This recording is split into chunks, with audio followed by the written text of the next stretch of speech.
Joining.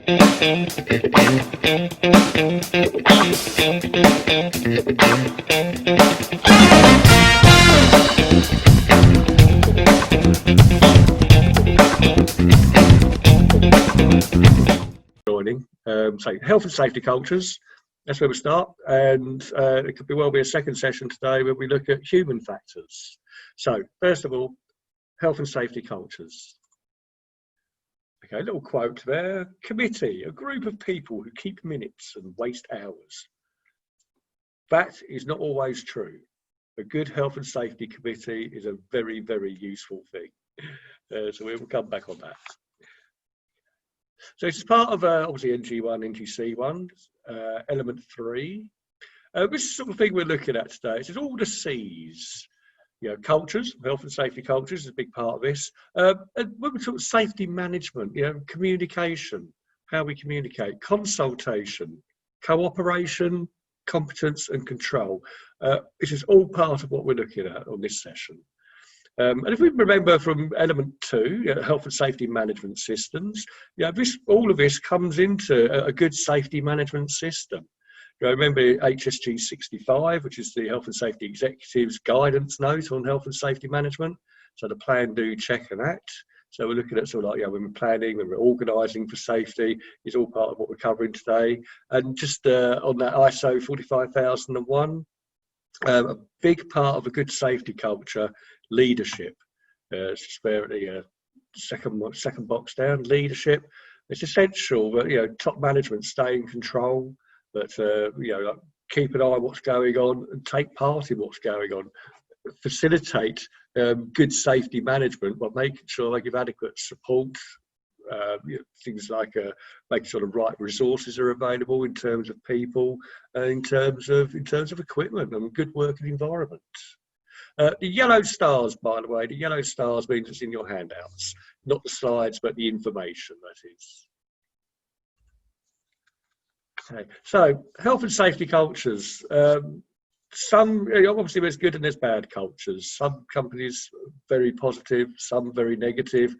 And when we talk about culture, as a definition, you know, a safety culture, when we talk about shared values, attitudes, beliefs, says their behaviour, it's that commitment to health and safety, basically, where not just the management, but all employees throughout the company sort of like, you know, understand what the culture's about, understand not just the value, but the benefit of having a good safety culture. And one of the big benefits would be sort of like not you know, preventing accidents, preventing ill health in the workplace, which is always a bonus. So if we think our company's not got a very good culture, we want to look to improve. Well, the safety management system, you know, putting one in place does help, as long as it's done properly, does help to you know, make our culture better. So a good safety management system, you know, we talk about, you know, it's well designed. It's designed to sort of like to gain commitment, not just from you know, managers, but commitment from all employees throughout the company. And when people understand it, it helps them take ownership of their responsibilities. You know, and again, this is throughout the company. You know, so it demonstrates commitment. It's taking the ownership, and from that, you know, it shows the advantages of a good safety management system. If we get it right, we put it in place, our culture should improve. Now, some companies, you know, already start with a very high standard, but a lot of companies, you know, the culture might not be so good. By implementing a safety management system, whether it's HSG 65 and following the guidance, or whether it's going for an accredited system like the ISO 45001, will help improve the company. Health and safety cultures, it's indicators of an effective or non-effective health and safety culture. What sort of things might we look at as an indicator to what our culture is like, what the safety culture is like? Accident rates. Was that accident stats? Yeah.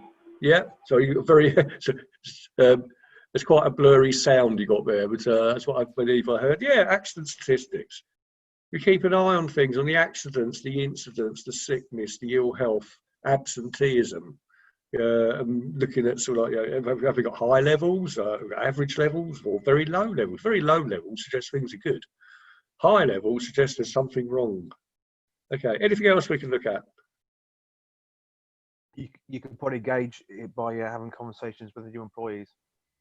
Yes, yeah, absolutely. Good two-way communication, listening to people's complaints maybe, or on the other side, the suggestions could all give us an idea.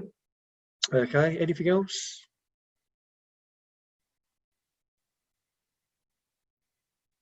Sickness rates? Yeah, definitely. Yeah, so accidents, near misses, absence, staff turnover is another one.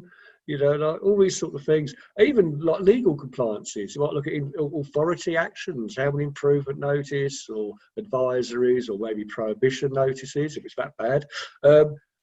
Even looking at compliance with company rules, as opposed to legal standards, but just company rules. You know, but take a look at sort of are we complying with our own rules? It could be behavioural issues we can look at. Maybe claims. If there have been accidents, it could be claims from employees due to accidents, or even from clients or you know, other people outside the company. So yeah, all sort of things that give us an idea of you know, our culture. So I've got a couple of questions coming up. You'll like this. It's the first week in your new job. What might you see that indicates the company does not have a good health and safety culture? I'm not asking you to tell me the answers now. I think what I'm going to do, I will give you a couple of minutes and just jot down, just write down, without reference to any handouts or notes, just jot down what sort of things, what indicators like we've got a poor safety culture. So I'll give you a couple of minutes on that.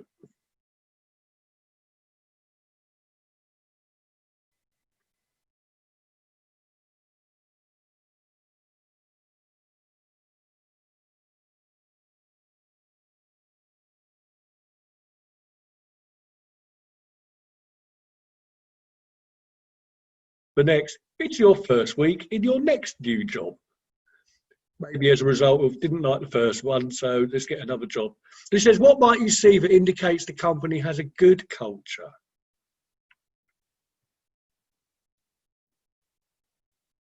So again, I'll give you a couple of minutes.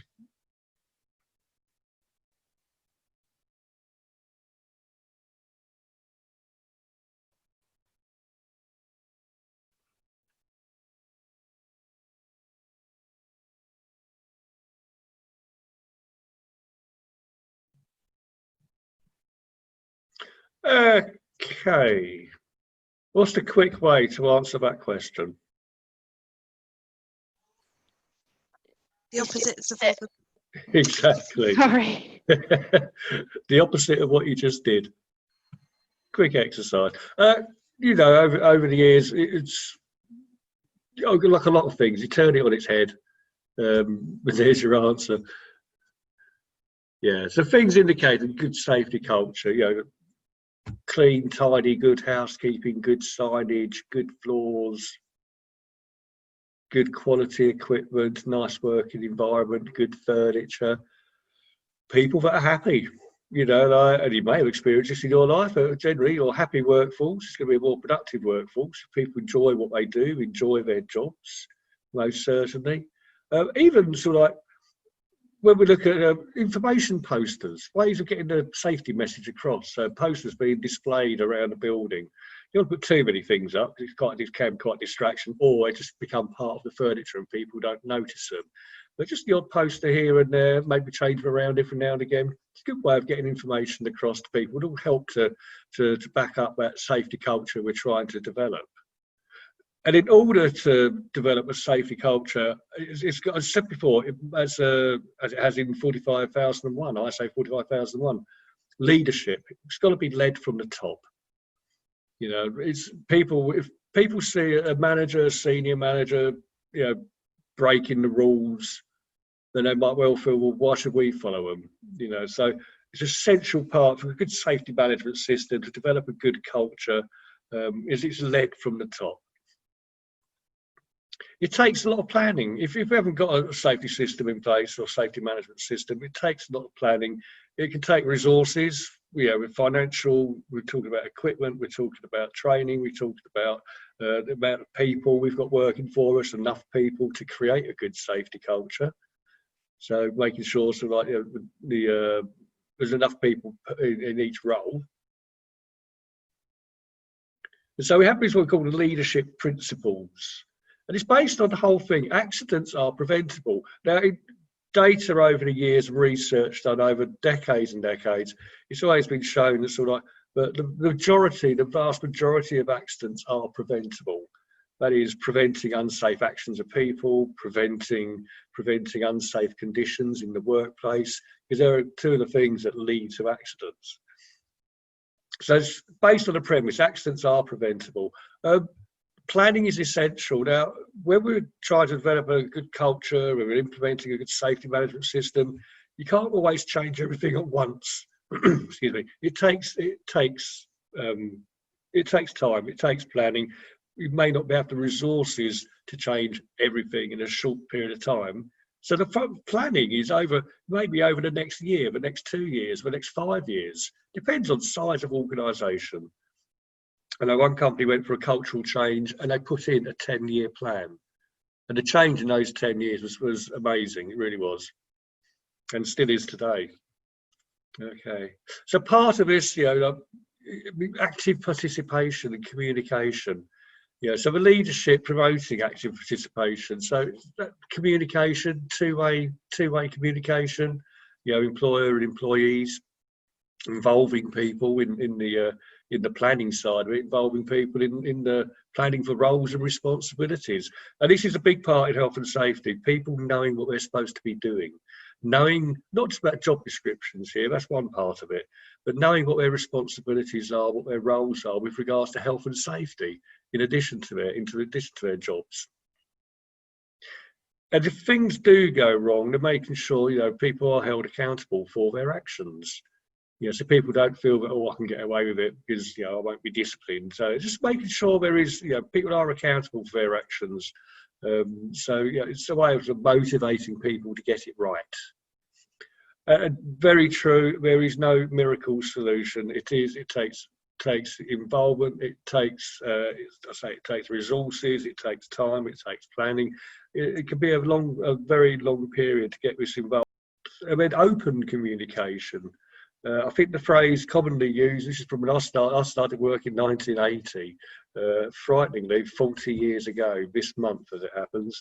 And the first thing I remember a manager saying to me was, "My door is always open." And that was it was trying to, say, look, if you want to come and talk about something, do so. And that's just a good policy to have to this day. So this is where we talk about engagement. Engagement of employer-employee, two-way communication, or good communication as well.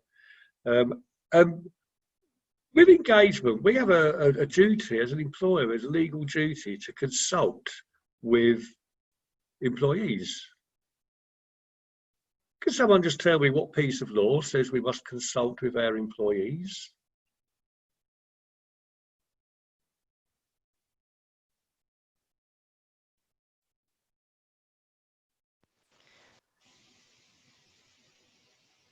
An Act of Parliament? HASWA? Yes, Health and Safety Work Act. Section 2, it's about the employer's responsibilities to their employees. There's various things like, safe plant equipment, safe place of work, safe working environment, but various bits and pieces there, and it goes down and it gets health and safety policy and consultation with employees. So this is something we'll be coming on to in a while about consultation. There's other laws also regarding consultation, but the company from 1974, when the Health and Safety Work Act came out, the employer must consult with employees regards health and safety. Okay, so it's all part of getting that engagement from people.